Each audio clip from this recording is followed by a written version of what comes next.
This is Lightning Power Lunch on the Lightning Audio Network with Dave Mishkin and Greg Linnelli. I just think, with this group, if I was going to, sum up the first 4 games of camp is, I'm not going to read anything into the scores and stuff like that, but it is always nice to be on the winning side of it. But, the compete level of the group, I said this the other night, has been exceptional, it's they've been a joy to be around the guys and watch them play as hard as they have been, and ultimately when you're winning games, you're doing something right. And so from the goalies all the way out, I think we've really had a really kind of good look at what we have in our organization. And so when the guys are given everything and you have to go in and tell them, you have to go to another team for a while, but they should be good conversations because players are progressing, and I think there should be a light at the end of the tunnel for some of these kids.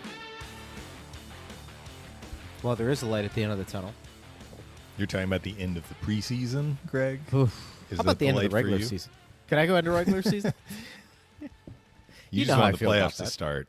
I'm a playoff guy, but we all are at heart. You got to do the work in the regular season. You do, and that's fair to earn the say. Playoff spot. That is fair to say. Regardless, we are taping this show Sunday evening. Yes. Steve Versnick and I have a work commitment on Monday, an all-day work commitment. And all staff, all points bulletin, anybody who is a full-time employee with the Tampa Bay Lightning. Yeah. That'll be fun. Monday, That'll be exciting. Be there. And we were like, oh, yeah, right, we have power lunch.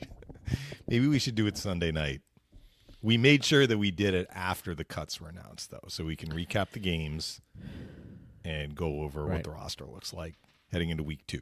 Our schedule is flexible. By the way, I don't want to full disclosure, but I had a flat tire on coming out of the game in the parking lot. This is news to me. On Saturday.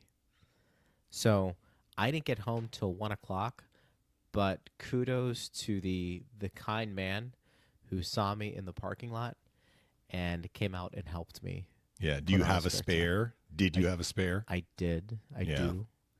And so that was like, I'm sweating. I mean, like the last thing you want to be dealing with, right? Well, little known fact, even I wasn't aware of this fact until you and I went outside to record the promo for the first Power Lunch show last week or whenever it was. We were standing by Phil's statue. We were outside for probably 30 seconds. Yeah. Walking from the door that took us outside to the statue. I looked at you, and you were like drenched in sweat. I know. I sweat a lot. I feel like Greg, you're like, I sweat a lot. So I'm not surprised to hear that you were sweating with the flat tire. I feel like as I've gotten older, it's gotten worse. I mean, it really has. I don't know what to make of that. Other than you do live in Florida, my friend. That is true. But Johan was his first name. I appreciate him. I actually told him I'm going to get him some tickets to come to a Lightning game to repay him. So Steve Versnick, I will be hitting you up for that. Did he say I recognized you from watching the stream on Power Lunch? Well, no, not that fortunate. But he was coming from the game, and we were talking. He's like, "So what do you do?" It's always one of those like, I do some broadcasting for the Lightning, and it was a nice conversation. But side story, thank you. I appreciate that, and man. If that's a skill set you have, kudos to you, because I was on YouTube, I was doing the whole thing, and I was like, a guy came by and he helped me out. So there is goodness out there. I'm not sure that I have the skill set to change a flat by myself, which is probably something that I should learn. I understand what needs to be done, but doing it without having the car fall on my foot. Well, doing it, and it was like that and late in the hour. You need the jack, right? I mean, you need to be able to. Well, in the spare tire, so I have a Palisade. The spare tire is underneath the car. So you've got to get your jack, and you've got to go around to get that's tricky. The tire free. It was crazy. So anyways, some people out there who are more mechanically inclined are like, oh, this guy, what the hell is he doing? You may have been the hardest working man in might Lightning Land on Saturday. I'm kidding, of course. The Lightning players worked very hard. They did. On Saturday. They did. I don't think we were surprised by any of the cuts. I think there's real competition going on right now, and we'll get into who was let go, as well as the games. I mean, the games. Look back at the Friday and Saturday. I will say this, and I want to be very open to our audience because they probably know how I feel about the regular season. I mean, they can only imagine how I feel about the preseason. But I will say this: the collection of players they've put out for these first 4 games, it's been impressive for what preseason's supposed to be. And it's mainly these younger guys or players who you don't know much about. Wojtek, our buddy, who at this point is making a strong case to make the team. It is a strong group of talented players, and I think John Cooper confirmed that a couple of days ago. Dave, I don't know if you get that feel, because we've been around a lot of training camps, a lot of preseasons. This feels like, there's some talent this year on this Lightning team, in this Lightning organization, and it's pretty evident, I think, through these first 4 games. Well, the word that I kept hearing was compete, or, we have a bunch of gamers. Darren Radish post-game used that term, gamers, a lot. We actually heard some of that after the 3-game prospect showcase, in which the Lightning went 2-1. They were the youngest team in the tournament, average age-wise. And results aside, and they did win 2 of the 3, which is great.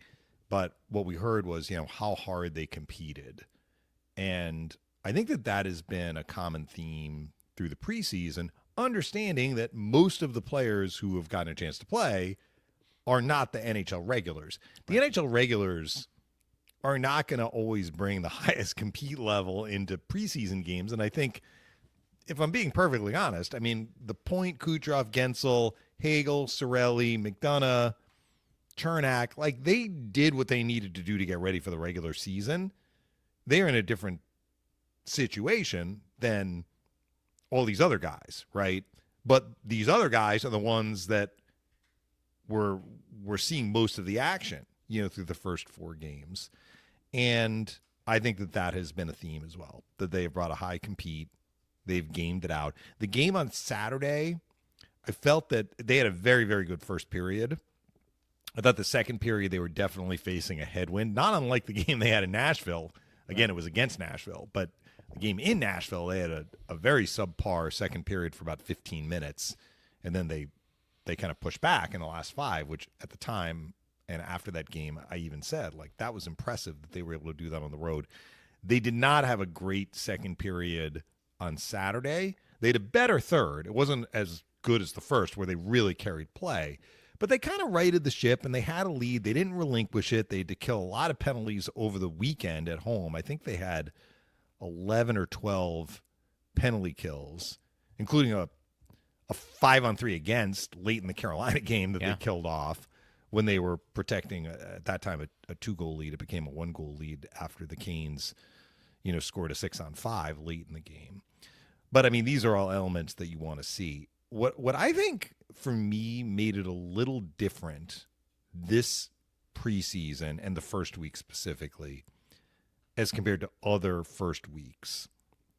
We saw some guys that we hadn't seen before just because they're new to the Lightning organization who really opened my eyes. Like, I mean, they were more impactful than just, hey, this guy might be a prospect, It was like, who is this guy? We had a couple of players like that. And then we had some players that were back. In other words, they've been in the organization, and you could see that they've taken steps forward. Right. And what I was really glad to see when the cuts were announced, some of the guys who are staying for week 2. So here's the math. The Lightning cut 22 players on Sunday. They have 32 players left in camp. Of those 32 players, 20 are forwards, but one of those 20 forwards is Nick Paul. So for the sake of this discussion, they're really at 19 forwards. Yeah. They have 9 defensemen, and they cut 3 goalies, which is typical. So Halverson is staying with Vasilevsky and Johansson, and if Vasi needs, some time before he's even ready to dress. Who knows? It'll be Halverson and Johansson maybe for the game on Tuesday in Orlando. We'll see as that unfolds. So when we talked about what would the opening night roster look like, we kind of listed the 12 forwards that we thought were going to be on the team. And we're like, how many extras are they going to keep? Are they going to keep 13 forwards, 1 extra? Are they going to keep 14 forwards, 2 extras? The 9 defensemen. How many of the 9 defensemen, they're not going to keep 9, but are they going to keep 7? Are they going to keep 8? So the players that are the extras in there, they are the intriguing ones, because not only are they in contention to maybe get one of those final spots, also they've earned the right to stay for week 2. And when you look at the list, let's go down the list. So the forwards, again, the 12 forwards, excluding Nick Paul, we're going to say Point, Gensel, Kucherov. We're going to say, just for the sake of naming these lines the way that they ran them through much of training camp, Cirelli, Hagel, Gonsalves. They were actually not together for a portion of Saturday's game, and then they put them back together. Gord, Bjorkstrand, Geeky, who have played together as a line in camp. And then Holmberg, who is dinged up, but not seriously so. I think he's slated to be the 4th-line center, with Girgensons and Chafee. Okay, those are your 12. I was not really expecting to see any of those 12 not be on the Lightning's opening night roster. Right. And if that is the case, okay, who's left? So you got those 12. You got 7 other guys, because we said there are 19. For 2 more spots? 1 to 2 more spots. Yeah. But listen to these 7 names, and I wonder if at the start of camp, these would have been, first of all, would you have had 7 names? And second of all, would these have been the 7? Yeah. So here are the 7. Nick Abruzzese, who's a veteran pro player. He's been in the Toronto organization for a handful of years. Dylan Duke, who's a younger pro. Jack Finley, a younger pro. That's 3. Going down the list here. Dominic James. We have to talk about this guy. Mm-hmm. He's one of the 7. Boris Kachuk, who showed very well in the first 2 preseason games, didn't play in games 3 and 4. Jacob Peltier and Wojtek Stachowiak. Those are your 7. So if you had asked me prior to camp, like, who are the extra forwards you think are going to be sticking around in week 2? Well, we heard Julian talk about Jack Finley. Jack Finley has played well. He's played 3 of the 4 games. He's won a lot of faceoffs. They've given him a lot of responsibilities, particularly shorthanded.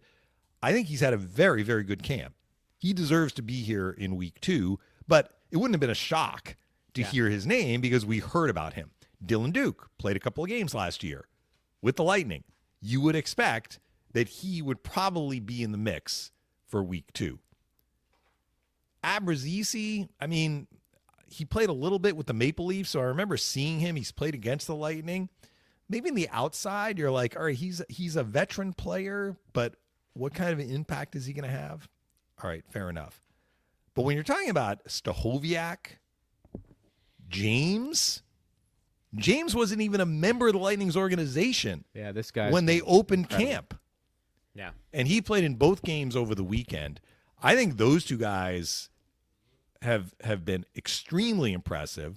I think that Peltier would have probably been on my list to make it to week 2. I don't know if I thought he was going to make the team out of camp.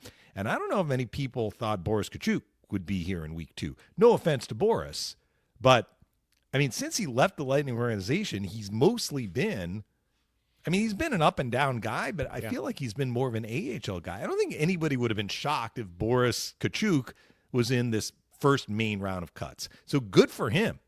And he has earned it. He played really, really well in those first 2 road preseason games, as did Peltier. Right. So you asked, are they going to keep 13? Are they going to keep 14?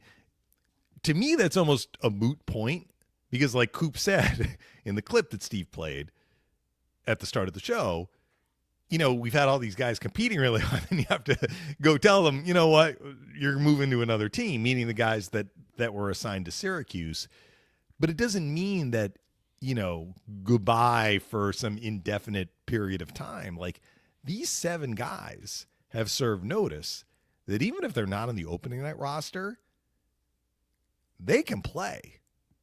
So it's not just that they made it to week 2. It's they made it to week 2 in a camp in which there has been a lot of healthy competition and a lot of impressive performances. But for me, the two guys that jumped off the page through these first 4 games with some honorable mentions, Stachowiak and James. Phil was like, I mean, he went out of his way to talk about those two guys and Max Groshev, who was one of the cuts, and we can kind of get into maybe why he was one of the cuts. Phil loved those 3 guys. Phil did the game with me on Friday against Carolina. So, I mean, when we look at the D, we'll kind of break that down as well. But I think that this is a really positive sign. I love the fact that a guy like Dominic James just like parachuted in, had a couple of practices. Coop puts him in a game. He's like, this guy earned another game. He was less impactful in the Saturday game, in fairness to him. You know, he hasn't been in camp. He's playing a back-to-back, right? The game flow kind of went a little bit more against the Lightning. But I think the Lightning saw enough, and they're like, we want to see more of this guy. He's staying for week 2. And I think I mentioned after the first game in Carolina, I talked about Stachowiak. I mean, it's not like I'm the only one. But remember, it was like, this guy was impressive, and Coop played him a lot. He played him on power play. He played him on penalty kill. He played him like the 5-on-6 when they're protecting the lead late. And I'm like, Coop is seeing this guy. He's like, I'm putting him back out there. And then later in the week, Coop's like, yeah, you can tell this guy played pro hockey. I love the fact that Stachowiak, maybe a little bit of a dark horse, but the Lightning are like, we don't care that he's a dark horse. Right. Maybe to them, he wasn't a dark horse. But to us, because we're like, who is this guy, right? He has been playing in North America for 5 years. He comes in, he earned it. But not only did he earn it, he got what he earned. He earned the second week. So I love that. I love that the roster looks the way that it looks at this point. The Lightning didn't have to keep 7 extra forwards. They decided they wanted to. So I'll punt to you, and then we can kind of look at the D and make what we will of that. I think – so here's what I would say. I think for us to determine who's going to stay with the big club is going to be tough to do because I don't know what they're necessarily looking at. You know, understanding that Nick Paul is going to be back by November at some point, are you more inclined to take somebody who's a little older to hold down one of those spots or maybe 2 as opposed to a younger guy? Or do you look at it and say, you know what? And I'm giving you an example. Dominic James has shown he can play. Let's see what he can do till November when Nick Paul gets back. Right. And then we'll make a decision. So we don't know what they're going to do from that perspective. I don't think out of those players you mentioned, to be fair, out of the 7, Dylan Duke I haven't seen a ton of in terms of, I think he's here because of his pedigree and he was here last year, not necessarily what he has done through these preseason games. So off the bat, if you're looking at players I would probably send down or who haven't kept up with the Joneses, so to speak, with some of these other players, he stands out as somebody who maybe isn't as performing as well as he would like. And I think that's a fair assessment of him. The other 6, well, Abruzzese, how do you pronounce his last name? Abruzzese. I haven't seen much of him either, so I probably lump him within Duke. So for me, you've got 5. Finley, I think, is a dark horse because I think he's doing a lot of things the coaching staff likes. Defensive zone faceoffs, big body, and does he slot well, and does he fit better than any of these players to be more of a fourth-line player? And if Holmberg is dinged up to the point that maybe he has to miss a little bit of time at the start of the regular season, I don't know if that's going to be the case. We'll find out next week if he's able to get back on the ice and play. But that means that your fourth-line center spot is open, which would be certainly a spot that Finley could fill. I think Stachowiak's a center too, though. Stachowiak, I think, has played the best for me, followed by Dominic James. I don't know if that necessarily means those 2 guys are going to be, if they do take a couple of more forwards on the roster. I'm just telling you how I look at it from a pecking order perspective. Those 2 players you just mentioned stand out for me. But I do think Finley may have an inside track to make this team because maybe he's more suited to play more of a fourth-line role. Face-offs, big body, penalty kill, and I feel like you're not asking him to do a ton if he makes the roster. Plus, John Cooper has been speaking glowingly about him and what he brings. Kachuk, I think, is interesting because there is a certain level of desperation, I think, in his game, even if it's in preseason, to want to stick in the NHL. I think what he has done, and he's probably got to clear waivers, is my guess. Right? Some of these guys do, some of them don't. Duke does not. Finley does not. James does not. And so that I would think the others all have to clear waivers. That may all play into who stays as well. Because is it easier to send Duke down when you have all this competition, when you know he has an option and maybe hasn't played it necessarily as well with some of the other guys? For sure. Finley would be tough. Well, Finley and James would be tough because they have the option to go down without being claimed, but they've also played very well. Yeah. But you understand that if it is, like, do you think Dominic James is head and shoulders in terms of his performance jumping out more so than some of the other guys?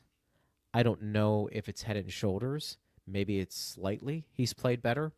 And so if that's the case, if guys are kind of even and neck, do you demote the guy who has options and can clear waivers? I just want to correct myself real quick, Greg. As I looked up Finley, I mean, he's been hurt so much, I kind of lost track. This is his fourth year pro, so I believe he would have to clear waivers, so too. He would have to clear waivers. Just to clarify that. So, look, if you're going to clear waivers, though, you are more likely to clear waivers when teams are setting their rosters.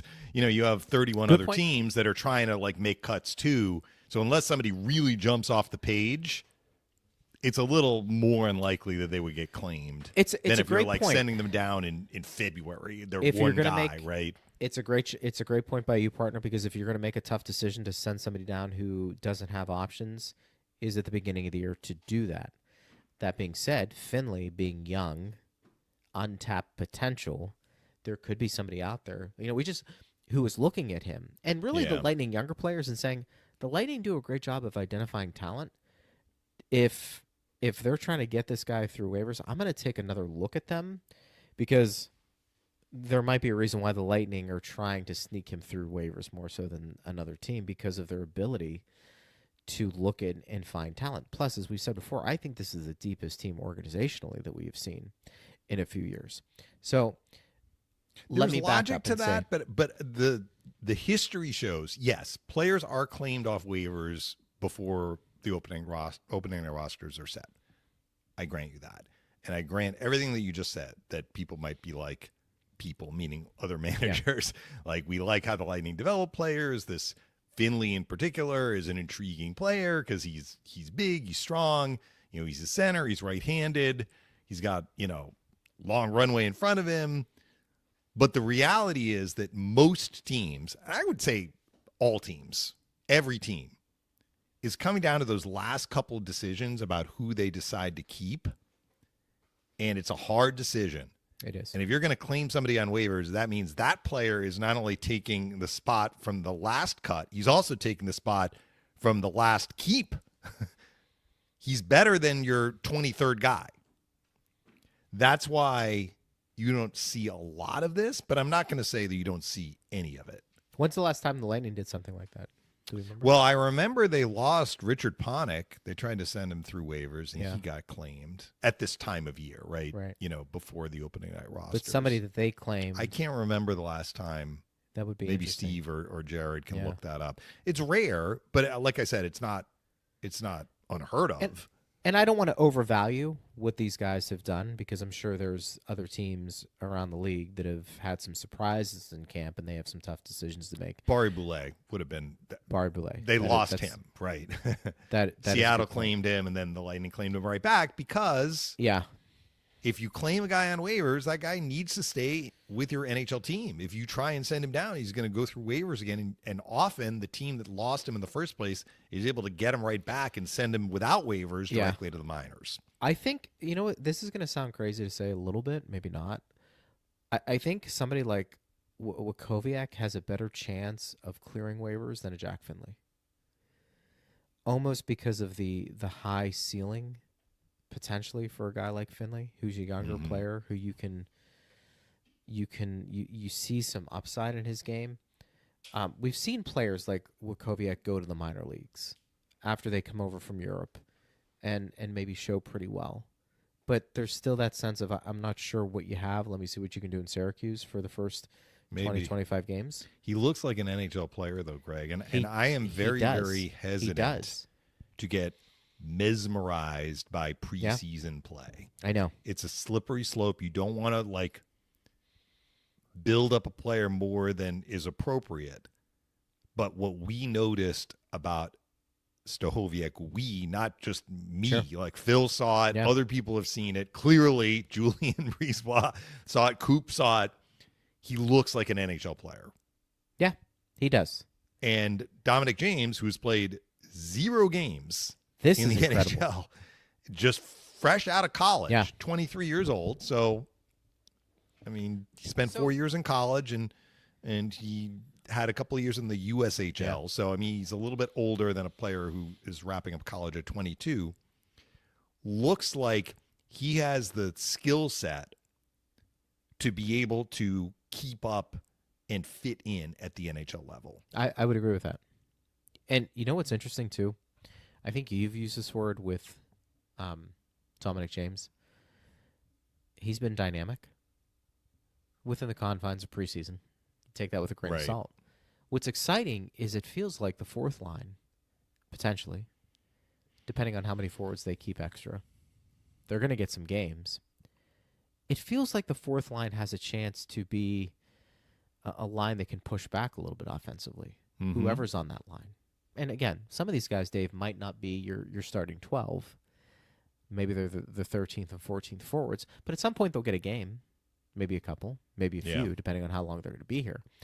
But you do get the sense that when these guys get an opportunity, particularly Wojciech, but also James, that those players have a little bit, I don't want to say swag to it, but there is an opportunity there offensively to push back a little on that fourth line, assuming that's where they would slot in.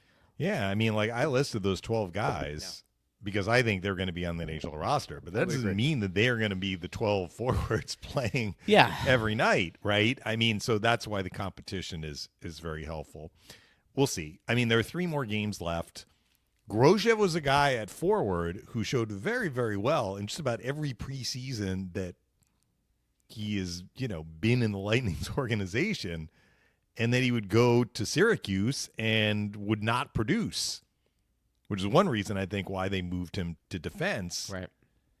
So, again, just because somebody looks good in the preseason, it doesn't necessarily mean that it's going to translate to success/productivity in the regular season. Remember Merilla a couple of years ago? He had a great preseason. Oh, my gosh. And then, the NHL season started, and he was snake-bitten. He couldn't score. And, he ended up going to Syracuse and having a good year in Syracuse. What happened He went back to Europe. Yeah. So, I mean, that one didn't work out. So I just think that you have to exercise some caution with what we have seen. But I don't think that this is a mirage. I think that there is some beef behind this where the quality of play and the quality of player the Lightning have been able to put out there is higher than what we have seen in some recent years past. Yeah. Forget the 4-0 record. I'm just talking about what these players have been able to show on the ice against a team that's, playing as hard as them, right? I mean, it's not a scrimmage. They're taking on another team. Those players are also looking to make an impression. I think you're right, and I think some of this may come down to who can clear waivers, who can't. Maybe that always. I mean, we'd be ignorant if we didn't just ignore that. We would, but it tends to be a situation where, and again, it's the management's decision. Julien makes the call on who stays and who goes at the start of the year. I mean, I think they tend to keep the players that have earned the spots in their mind the most. Hard and to also think. A good fit. But waivers, is a part of it. There's no question. Hard to think Dominic James makes the team without having any AHL experience. I feel like that's a pretty big jump.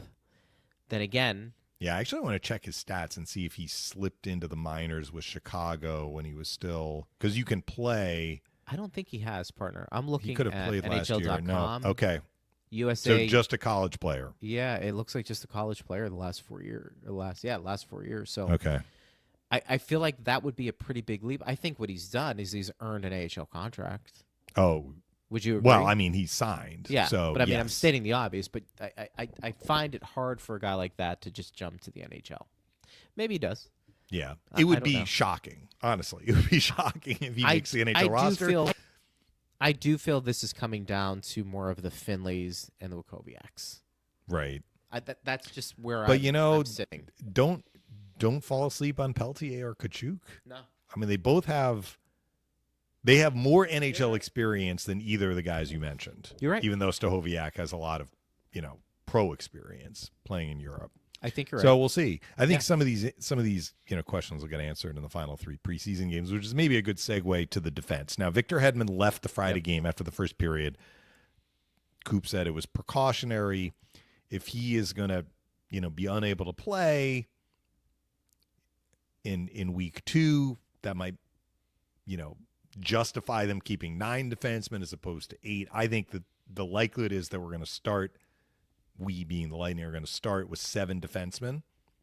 And we've talked about who those 7 defensemen are: Hedman, Moser, McDonough, Chernak, Radish, Lilleberg, Crozier. I really like Crozier over the weekend too. I thought those were his first 2 games. That not only was he exhibiting a lot of the things that we had seen from him the last couple of years when he's been in the NHL, which is good, decisions made with the puck, moves it quickly, good skater. He had a little snarl to his game. Do you notice that, Greg? Yeah. He was finishing checks and separating guys from the puck. He's not the What do you biggest make of guy that? in the world. What do you make of that? I loved it. Yeah. I love that he played that way. He's like not backing down. He's not, looking to not engage, right? Mm-hmm. He's like, I'm going to separate you from the puck, even though I may be giving up, some height and weight. And sure. he battled. That's kind of the way I'm putting it. So you have those 7. I think Declan Carlisle is the 8th defenseman on the depth chart, and he is still with the Lightning. The 9th guy is Roman Schmidt. So remember, we had that discussion about Roman Schmidt when Brian was supposed to be joining us, and then Brian had some phone problems. We never actually got Brian's thoughts on Roman Schmidt. I have only seen Roman Schmidt play in one of the preseason games. I think he got into one last year, and he got into the Nashville game and played tough. Got called, I think, for 2 penalties, maybe as a byproduct of that. It was a game in which the Lightning, like I said, struggled for a good portion of the second period. So, it's kind of hard to make an assessment exactly on all of the players who played in that particular game. And that was the only game that Schmidt has played in. So by comparison, like Groshev, I keep using this phrase, like jumped off the page. Like he was very dynamic in the game against Carolina on Friday. And I thought he played pretty well in Nashville too on defense. But the Lightning sent him down. So Schmidt stays. Schmidt was named the most improved player on Syracuse last year. I would be very surprised if, first of all, the Lightning keep 8 defensemen. And then if of those 8, Schmidt is one of the 8. But I'm not the GM, so I don't know. Like, they saw what they needed to see in order for them to keep him. But I have to wonder, Greg, if some of this is tied to who they have coming up on the schedule for 3 straight games. Yeah. Good point. Because we have seen preseason games against Florida that have gotten very, very ugly, including, I think, one game in Orlando. Not the one last year, which was a 7-6 or 8-7. Remember Geeky scored right at the end of the game? I don't think it was that one, but it was an early one. Wasn't Bennett running around and it was a rough game. Mm-hmm. Schmidt, Brian, I talked to Brian in the press box, and thank you, Steve. Bennett took a run at Vasi a couple of years ago. That was in Orlando. So I saw Brian in the press box, and I was talking to him about like, yeah, it's too bad that your phone dropped and we couldn't get your answer on Schmidt. He's like, yeah, I talked to Schmidt after the at Nashville game, and I was talking about how he was playing. When Schmidt told him, yeah, I like to fight. That's what he told Brian. So, look, I mean, he knows that's an important part of his game. He apparently, according to what Brian said, likes to do it. And I don't think it's a bad thing to have Roman Schmidt around for week 2 when you got 3 games against the Panthers coming up. I don't think that's the only reason, but when I saw his name on the list, I'm like, yeah, that makes sense to me. I mean, he's still a developing player. Yeah. But I would not be surprised if he plays in more than one of these games coming up.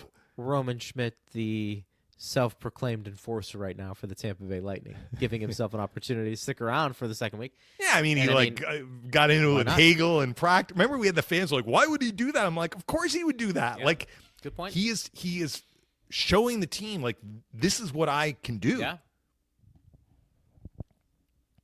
Goodness knows the Panthers have lots of players like that.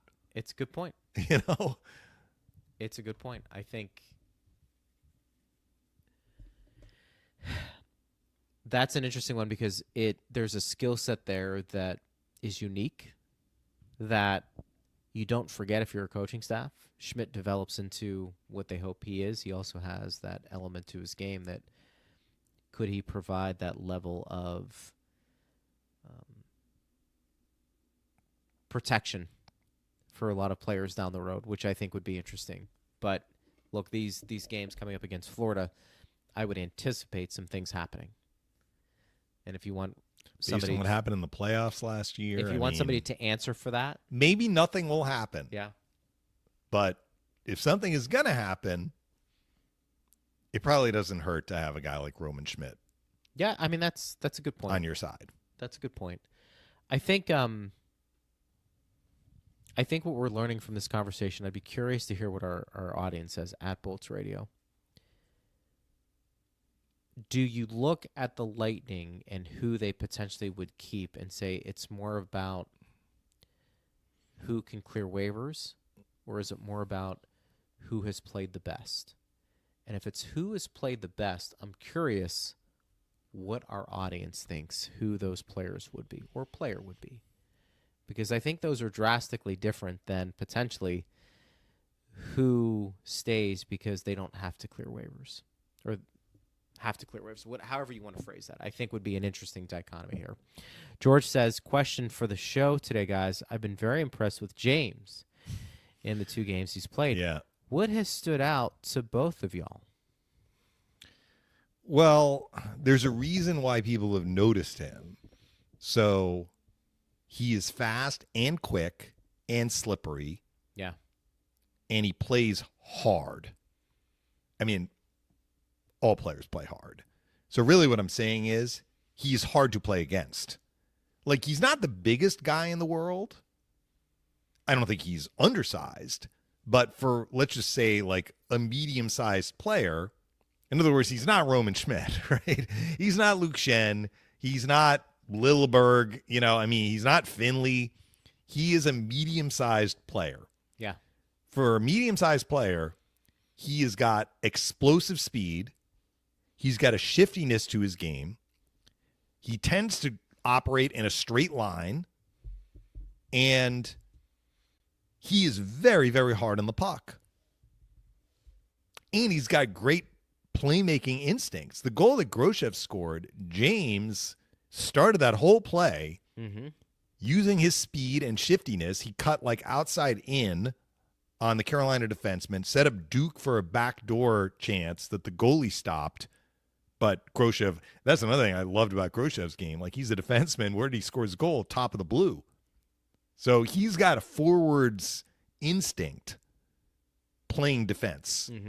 So he's like, I'm going to the net. There may be a rebound there. There was. He stuffed it in. But James made the play. So George was asking, like, what do we like about him? Those qualities are very valuable qualities. Like, not every player, has those qualities. And so, again, it's preseason. I mean, I talked to him the morning of the Carolina game, and he's like, I may be a little bit behind the 8 ball because I didn't have, first of all, he wasn't here at the start of camp. He was working on his own all summer, but he definitely had a lot of the battery was on full in that game. He looked like he was shot out of a cannon just about every time that he was on the ice. I thought things didn't quite click for him as much in the Saturday game, but he was still impactful. And clearly the Lightning saw enough. And like I said, it was a heavy lift for him. Yeah. Hasn't played a game since his college season ended, and they're throwing him in back-to-back NHL preseason games, his first 2 ever. I'm not surprised that, in the second game, like he was trying, but, he also had different line mates. I mean, not that that's, the be-all, end-all, but so he showed really, really well. Like, within the first couple of shifts, Phil was like, this guy is impressing me, and it just continued the whole game. Now he has to keep it going, right? So, you'd like to see him play that way in the next game that he gets into. But I'm fairly certain he's going to get into another game. They wouldn't have kept him otherwise. And even if he doesn't make the Lightning's opening night roster, if they found a player like this, kudos to he them. is a guy who is definitely on their radar. Kudos to them, for sure. You mentioned, like what's standing out to you. You mentioned the word dynamic to describe him to a degree. I mean, he dangles with the puck. He's got offensive flair to his game. Yeah. However you want agree. to describe that. I mean, we've seen him come down the right side and make a move and shake and bake a little bit, and those are all impressive. I think that sometimes separates guys who can create their own shot a little bit at the NHL and guys who can't. You're confident with the puck. He seems to be that guy. And he's always talking, it seems like, too. When you're watching him on the ice a little bit, I saw him a few times engage with Ryan McDonough when there was a face-off in their own zone, making sure he knew where to be. And while some guys do that all the time, it was pretty noticeable. And so that makes some sense because this is a guy who got to camp late and is probably trying to get up to speed on a lot of things. And so I think... No, go ahead. Sorry, no, I was going to say, for me, this looks like a player. This looks like somebody, okay, let's get him in our system. Let's get him some AHL games, and then let's see kind of where he is. And does he kind of follow that trajectory of a player who, maybe wasn't high on the list of prospects, but finds himself in a situation where by the end of the year, Dominic James, we look at the score sheet and say, look, this guy's played 25 NHL games and has done pretty well. Potentially. So all of that is true. I will just add one other element to kind of the list that you laid out about, like, what are the factors that go into who stays? And you mentioned, like, NHL experience and having to clear waivers and all of that, position. So James is a center. Yeah. It's clear that is his natural position. And he looked really, really good over the weekend playing center. If you are going to keep him, you're going to use him in the NHL. Are you going to keep him at center? And if so, where is he playing? Right? So that is a factor as well. Also, he's a lefty, which the Lightning have a lot of left-handed centermen. But these are kind of ancillary like factors. The important thing is this guy looks like he is a player. The Lightning signed him. He is in the organization. And in the span of basically 4 days, 5 days, whatever, like, he arrives, gets in a couple of practices, plays one game, gets another game, and now he's one of the 7 guys at forward that they decided to keep, basically, for week 2. That is remarkable to me. That is one heck of a showing. Yeah. It's been impressive. I'm not sure we anticipated this, and this is what preseason is about, because maybe for the last few years we've seen some guys and the Lightning didn't have any of this competition, and you sometimes overvalue the 1 or 2 prospects that are sticking out because the system is barren. it just feels like there are way more options here for the Lightning. You mentioned the back end real quick. Mm-hmm.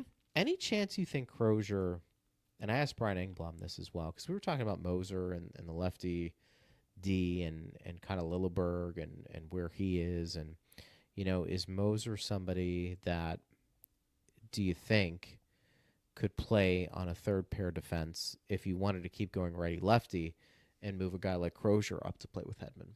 Or another righty, another righty, correct, like a Radish. And Brian was like, Radish, he's really high on Radish because he feels like Brian Engblom, yes, and he's approaching, I think, 200 games. Yes, and so I heard you guys talking about that. I get that.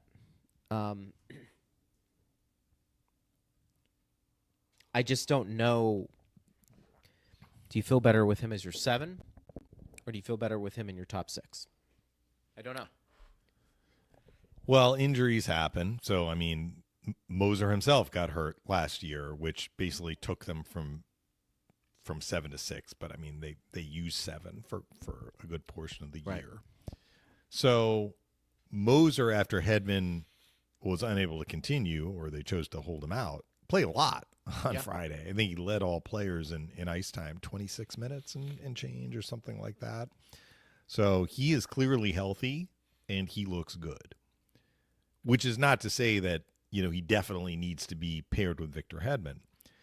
I think kind of the linchpin in all of this is Lilleberg. So if Lilleberg plays well enough to be in the top 6, I think Moser is going to be on the right side with Hedman. If Lilleberg on the depth chart within the coaching staff, because I think, you're going to have your 7D to start the season, assuming everyone is healthy. That's the caveat here. If, let's say, like Radish and Crozier have moved ahead of Lilleberg in some way, however they calculate this, or they're just playing better in that moment, and Lilleberg is sitting, well, then you have 3 righties and 3 lefties. And I don't think Moser is going to be playing the right side. They're not going to keep Moser on the right side if they have 3 righties and move another righty to the left. I think that you'll see a righty, not Chernak, but it would probably be Radish, honestly. And maybe Crozier goes with Moser.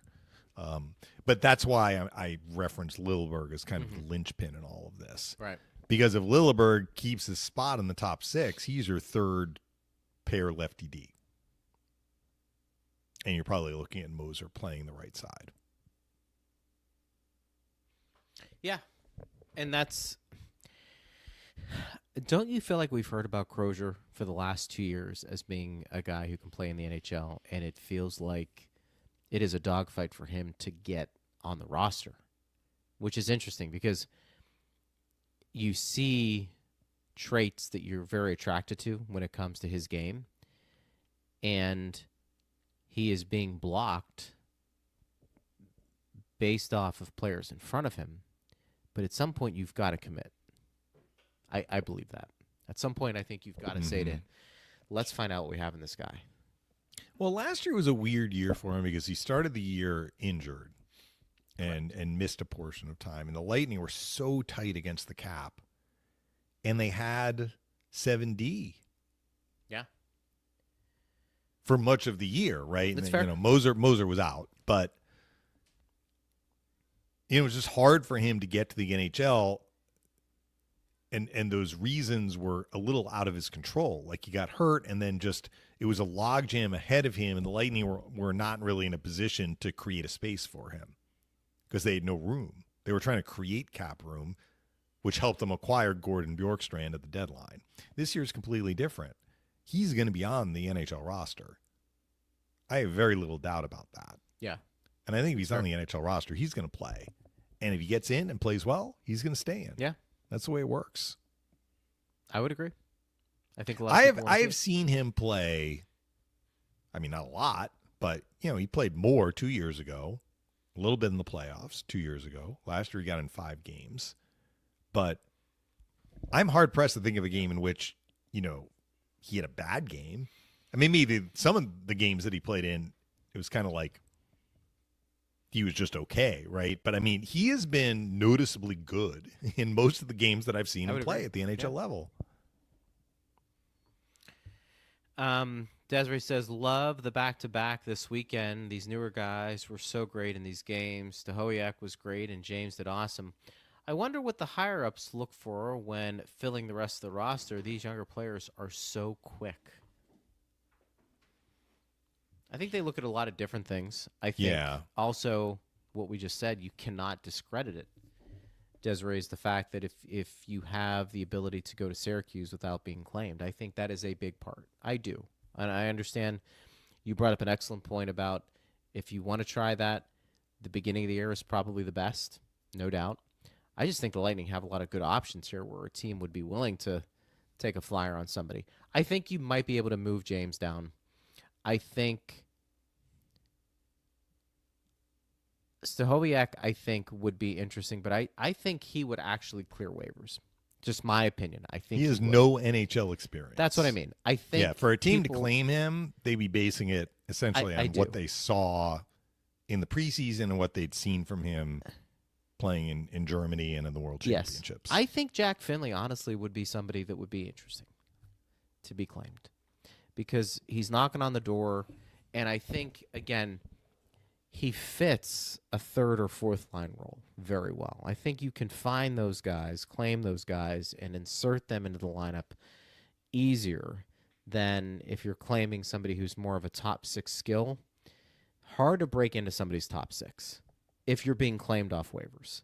I mean, let's be fair, because most teams, even the ones who aren't very good, probably have 5 to 6 forwards they feel like Dave are their top two lines. Mm-hmm. I think Finley is just an interesting cat because he's got the size, the pedigree, but I think he fits a third or fourth line role very well, and he's young. I think those all just make it very attractive to be like, you know what? What's the worst case? We bring this guy in, and it doesn't work out.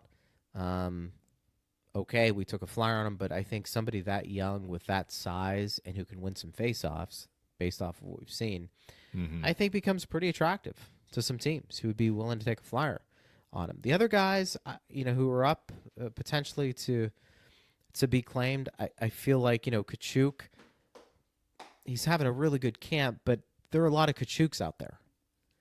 Yeah. There just are. If you're going to claim a guy, you have to really want that guy. Yeah, and that's why I think Finley's interesting just because of the age, the size, and the skill set. And when I say skill set, we've seen Luke Glendening have a long career based off of what, Dave? Basically winning faceoffs, responsible defensively.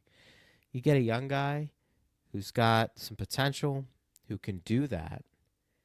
I don't know. The more I'm talking about Finley, I can see why the team and the coaching staff likes him a great deal, which is why we're talking about him potentially making the team out of camp. So that's kind of how I would view it. I don't know if people agree or disagree, but I think he hasn't been flashy, but Jack Finley might be the one player that is most attractive for other teams at this point. And also, he has the one game of NHL experience last year. Yeah. But that's true. If the Lightning are going to be doing a rotation, and you kind of alluded to this, it seems likely that it would be in the bottom six and maybe on the fourth line. Yeah. So that would be a spot for him. Seemingly, that would be a spot for him. We have a few minutes. Any of the regulars stand out for you? I thought what was interesting, Mitchell Chaffee on the power play goal. Yeah. I think that's good to see. I think he's played with some of that vigor you want to see from a guy who's going to be on a third or fourth line. What was interesting about the conversation I had with Brian on the last call presented by Jack Daniels was that when he was talking to him about potentially that spot open on the power play to fill in for Stammer, Chaffee was kind of, I'm definitely aware of it. Right. And I'm curious how serious of a threat partner he would be to be somebody on that left side. I don't know if it'd be on the first power play, maybe, but probably not. More on the second. I think they have their 5-man unit. I would agree. Set at the start of the year, but it's a long year. But what is the requirement on that left side? I was asking Brian this. Is it having a guy that has a really good one-timer? Or is it having somebody who can, ideally just get the shot on net? Mm-hmm. And does it come from the one-timer or does it come more from a wrister? Because if you talk to Cooch, you almost get the sense you like somebody having that quick one-timer over there based off of his passing. And if that's the case, who best fits that description? But Chafee seems like a guy partner that, kind of like Bjorkstrand, although not in the same league, I don't think, has a really good shot. Yes, he does. And that's he why was given an opportunity on that first power play. I don't think a lot last year, but he definitely had some power play time there. Right. And it didn't work out. Now, you hope that, he had a little bit of an up and down year last year. He had some ups. He had double digit in goals and, had an improvement on the year before, but he also was out of the lineup at the end of the regular season. So I think that he has to kind of build himself into, first of all, an NHL regular and then a producer. But if he gets a chance on that first power play, I think he needs to have success to build his confidence. If you're just talking about the quality of his shot, though, the quality is very high. It's pretty good. Yeah. Yeah. Honestly, I'm not sure that I've seen him one-time the puck. It's kind of like what we talked about with Bjorkstrand. But he can snap it. Yeah. We've seen him score goals snapping the puck in. I feel like a lot of the goals that he scored last year, he scored a couple on tips, but a lot of them were kind of right in front of the net. I think that's where he got a lot of his goals last year. Remember he scored one in Winnipeg down the wing, though, down the right side, and zipped it in. A really impressive shot. Gonsalves looked pretty good. Yeah. Great. Again, Coop kind of talked about this, maybe we shouldn't look at Gonsalves as a guy who's, kind of in that NHL group, but I think he showed last year that he's in the NHL group. And it's almost like they enter a game and they're like, what do I need to do to get myself ready for the regular season? Yeah. And he had a great assist on the Hagel goal late in the game against Nashville. Looked confident. Look good. Yeah. For him, it's going to be about what are you doing when the regular season starts. It looks like he's going to get an opportunity in the top six playing with Sorelli and Hagel. That is a great opportunity for Gage. Let's see if he takes advantage of it. But I'm not sure how much of that is like the die is not going to be cast one way or the other in the preseason. It's going to be when the regular season starts. It's a good point. It's going to be interesting. Next 3 games are going to be fun to watch against Florida. Yep. Orlando Tuesday is the site for the game on Tuesday. Now, the Panthers, they have a game on Monday tonight, as we're recording it Sunday, but it's being aired Monday. So tonight they have a home game against Carolina. So I don't know who they're going to bring to Orlando, honestly. It is going to be the second game of a back-to-back. They may, play more of their quote-unquote NHL regulars in the home game. They gave them the full first week off in training camp, and the Barkov injury actually happened the first full day of practice for their regulars. Very, very bad luck, honestly. It was just a nothing drill. He got bumped. His knee buckled. That was the report that I read. And, just a devastating injury. ACL, MCL, out 7 to 9 months. So Lightning fans maybe have strong feelings about the Florida Panthers as a rival. Nobody should have anything but good thoughts for Alexander Barkov. He's one of the best players in the NHL. He's, by any account that you hear, one of the best people in the NHL. Great captain, great ambassador for the sport, just a good guy, and horrible injury. So we wish him the best. But, the regulars were told to show up later in camp. So, they've been held out a lot of games so far, but you figure they are going to get at least one game, right, before they actually start the regular season. And the Panthers start the regular season on the first day of the regular season, which is Tuesday. They're the first game, I think. Might be a triple header. I'm not sure if they're the first game, but they are playing that first night, Tuesday, the 7th. So you figure that the regulars are going to need to get at least one preseason game. I just don't know if it's going to be the Orlando game. It may be a later game. It may be, I don't know if it's going to be the Saturday game at home. Maybe the Thursday game in Tampa. We'll see. We should have the lineup for tomorrow's show, Tuesday's show. Yeah. We should have the lineups by the time you and I go on the air to get an idea of what Florida's roster looks like.